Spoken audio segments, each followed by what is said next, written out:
தொகுதி மறுசீரமைப்பு என்பது தமிழ்நாட்டுக்கு எதிராக பாஜகவும் அதுக்கு ஜால்ரா போடக்கூடிய அதிமுகவும் ஏற்படுத்தி இருக்கக்கூடிய பேராபத்து.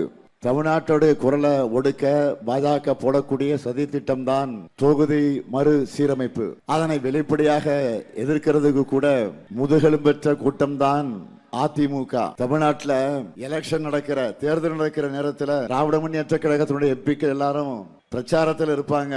இந்த கேப்ல ஸ்பெஷல் செக்ஷனை சிறப்பு கூட்டத்தை கூட்டி இந்த சட்டத்தை நிறைவேற்றிடலாம் என்று பாஜக நினைச்சது. முதல்ல மக்களுடைய உரிமைகளை பாதுகாக்கணும். அப்பதான் ஜனநாயகத்தில் தேர்தலுக்கு ஒரு அர்த்தம் இருக்கும்.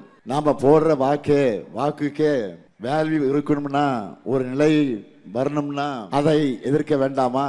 அதனாலதான் நம்ம எம்பிக்கள் எல்லாரும் டெல்லியில போராடிக்கிட்டு இருக்காங்க.